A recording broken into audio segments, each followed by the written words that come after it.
So this is how communication works for me. I don't know about other people.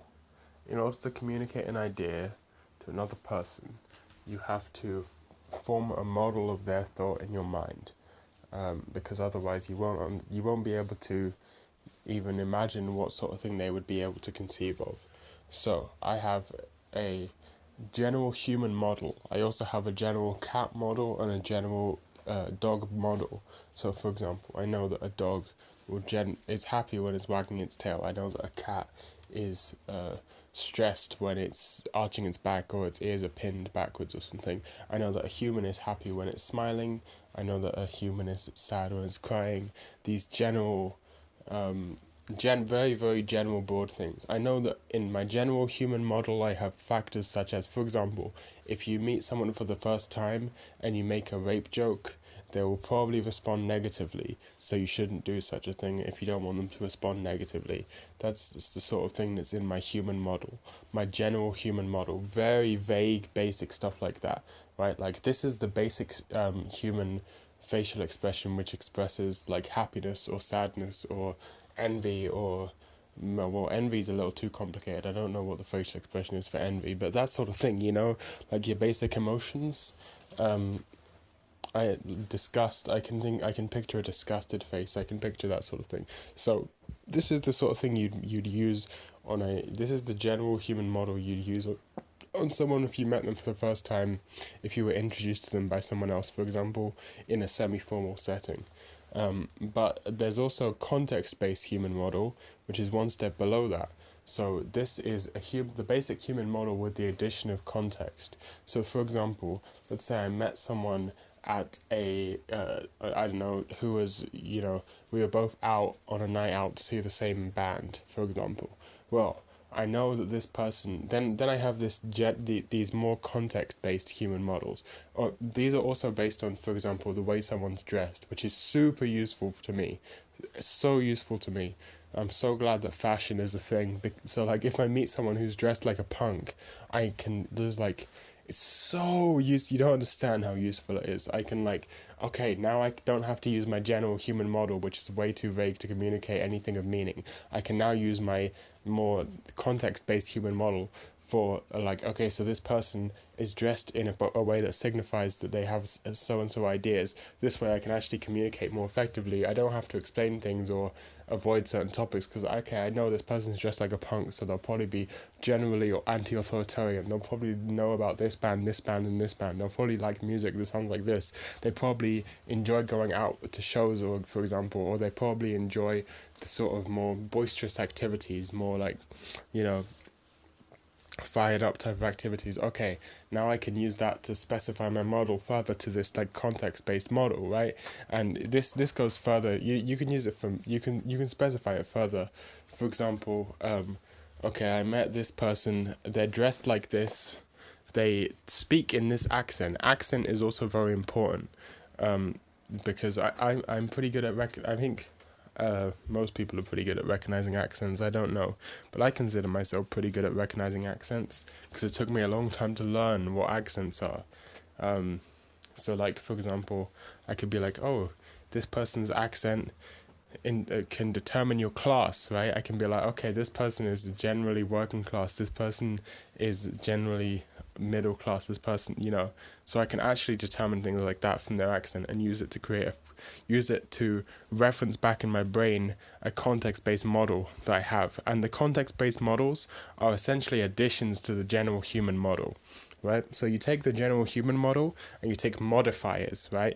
These modifiers, that's the context. The context is the modifiers that you add on. They're like DLC to the general human model. So, for example, you take the general human model, you add the punk modifier, and you add the working class modifier, working class accent, northern working class accent modifier, and you add the happy facial expression modifier, and you add the at university modifier, right? And then now it's okay, so now I know a bunch of context surrounding this person.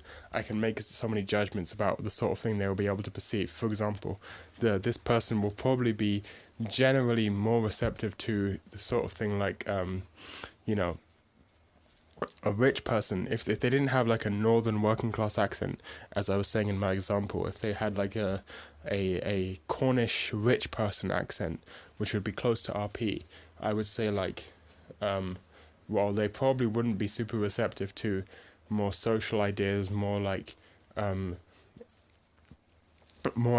would probably be less receptive to ideas about, systemic problems. So I can understand the concept that this person, this working class northern accent person with a punk aesthetic, is probably more receptive to concepts surrounding systems. So therefore I can talk systems with this person and they won't be confused or antagonistic. Bam, that's such a useful thing to have. Now I have that knowledge. Okay, but then there's a third class of model that I have in my brain, and that is the individual model. This is also known as either friendship or familiarity. So for example, let's take Dotsmite, one of my close friends, Dotsmite. Dotsmite is a great example because I have spent hours trying to understand Dotsmite's brain. She's so fascinating to me. She's an amazing person. Honestly, I say that with no irony. She's an amazing person who has an incredibly unique way of seeing the world. For example, the most easy way to communicate examples is firstly she's aphantasic, meaning she can't picture images in her head, and secondly she has no consistent internal monologue. And that is very different from the way I think. So that's taken me a lot of study and asking her questions. I often quiz her about this sort of thing. She probably gets frustrated with me for this, but I often quiz her about this sort of thing because I want to build a semi-accurate model of her, because this is a model that is based on an individual, right? And that's how you can communicate. So because she has these aspects of her brain, but there's also a lot of others that just can't really be said in words. There's kind of the limits of language when you're talking about how other people's thought processes work. But this is what I've noticed, is that the way I communicate with people is by using these models. So for example, if I'm in a Discord call with Dotsmite and let's say Princess Plunderphonics, this happens often, when I'm saying something, the first thing I do before I say it is firstly, there's the abstract thought, pure abstract thought. Then layer 2, which is a sort of a time-sensitive abstract thought. So it's taking that abstract thought and putting it in a way that can be made chronological, so that it can be made chronological. And then the third step, which is the linguistic thought, where I then take the chronological transcription and turn it into language. Then the third step is to run that linguistic translation through my models. So I'll run the model of Dotsmite, Carla, I'll run the model of Princess Plunderphonics, and I'll see if there's any big problems there. Normally there's no big problems there, because we're quite close friends, we get along quite well. Then, if that's all good, then the third step is it will go to my mouth, to my this is the proper thinking out loud part. Right, so there's the linguistic part which turns it into words, but those words aren't the same thing as the words that come out of my mouth. So then there's an extra step which is turning it into words that I can actually say, and then you say it. So that's how speaking works, that's how communication works. The model part is like, so for example, I might have a thought, and I might, for example, be like, I want to say this thought specifically to Dotsmite. This proclamation, this sentence is specifically targeted at Dotsmite. So I will make sure this is inherent by saying, like, putting it in a way where I don't even run it through Plunder's model in my brain. I don't even run it through that model because I know I'm just going to be saying it to Dotsmite. So the way I will make it clear that I'm just saying it to Dotsmite is by putting it through only the Dotsmite model in my brain. I won't put it through the Plunder model in my brain. Therefore, it will come out in a way that sort of somehow implies that Plunder isn't involved in that sentence. That it's not targeted at Plunder. Do you know what I'm saying? Like, somehow that implies something, carries some information with it. And I'm assuming when I intake information, I then also do a similar thing, which is I intake it linguistically, and then immediately I run it through the model. So I'm like, if Plunder says something to me, I'm like, okay, Plunder said this thing. Now I know that Plunder thinks about XYZ in this way. Now, none of this in my brain happens linguistically, so it's hard to explain with words.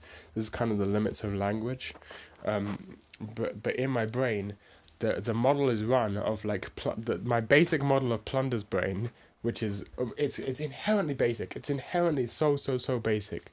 There's no complexity to it at all. It's essentially a virtual machine. My virtual machine of Plunder's brain, but it's not even that. It's like a very limited virtual machine of Plunder's brain, processes whatever Plunder said to me, and then translates it into, well, okay, so Plunder said this, and this. This is the context, because this is the context of how Plunder thinks about this and this. And by context, oh, here we go, Wittgenstein time. This is the language games that Plunder generally plays. So this is why I brought up Plunder and Dotes, right? They have very idiosyncratic language games that they play. So when Dotes says a certain thing, or when Plunder says a certain thing, because they have very specific context to them, very unique models in my brain, I have to, at some point, understand the language games that they're playing. And the only way to do that is because I know them, and because I built my individual models for them, right? So I can get an idea of what language games they're playing. So when I say I'm running something through Plunder's model, what I'm actually doing is running it through my simulation in my brain, which then compares each word to a hypothetical language game and tests for compatibility, tests for what's the word? Understandability. It's running a quick test to see if okay, Plunder likely is playing this language game. Does X sentence make sense if the Plunder is playing this language game? Yes. If yes, put it in the back pocket. If no, throw it away. Then another language game. Is Plunder playing this language game? If yes, put it in the back pocket. If no, throw it away. So on and so on and so on. Until eventually I have a selection of possibilities of what Plunder's language game is. And then I pick some like compatible or most likely ones. And that is the one that I choose to interpret. But I also have the others in the back burner. So, for example, if I interpret it wrong, I can be like, oh, actually, turns out Plunder was playing this second most likely language game, which is XYZ. So now let me reinterpret that sentence using that language game. And then it makes sense, or it doesn't make sense. So that's why you need a model in your head, because otherwise you would never be able to understand what games people are playing, and you would never be able to communicate at all. Because words completely change. Language changes its meaning depending on what game you're playing. And so that's why people have models of people in their head. And that's what being familiar with someone or knowing someone or being friends with someone is. It's literally just having a good model of them in your brain.